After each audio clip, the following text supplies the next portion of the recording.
Hi, second graders. This is Mrs. Schrader Shook, and I'm coming to you with this week's reading activity.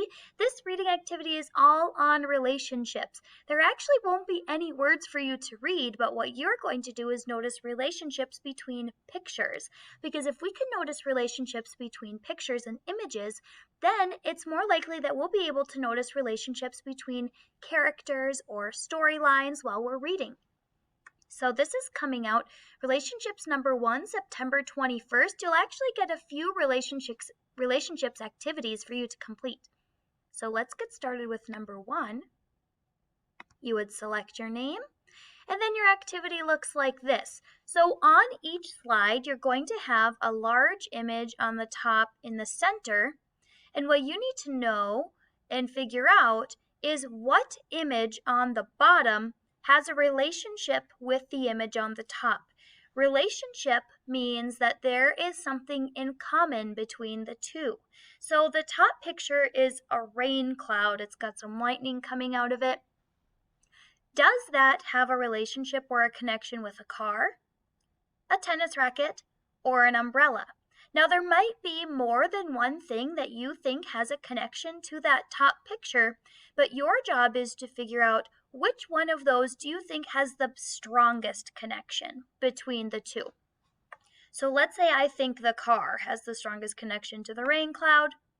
You would just use your pen feature and you would circle. Okay, now if you don't think it's the car, if you think it's the tennis racket, you would circle the tennis racket. And if you think it's the umbrella, then you would circle the umbrella.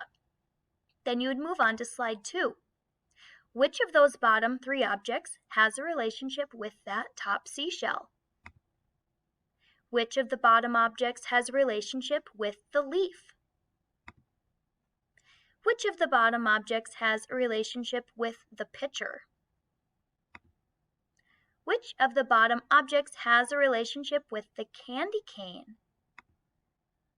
Which of the bottom objects has a relationship with the snow person? Which of the bottom objects has something in common with the snail? That's a fun-looking snail. Which of the bottom objects has a relationship with the grandfather clock? Which of the bottom images has a relationship with the bee? And then finally, which of the bottom objects has a relationship with the pine tree? When you are done with all 10 of those and you send it to me, well, actually you won't send it to me yet because there's one more slide, and what I want you to tell me is how did you do on this activity? Did you need a lot of help with it? And if you did, you'd circle this one. If you needed some help, you'd circle the middle one. And if you did it all by yourself without any help, you would circle this one. Then you would hit the green check mark. Now, when I check it over, if you have at least half of them correct, then I'll accept it.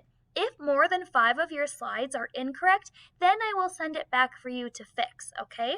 So have fun looking for relationships between pictures. Again, this is Mrs. Schrader Shook, and I will see you next week.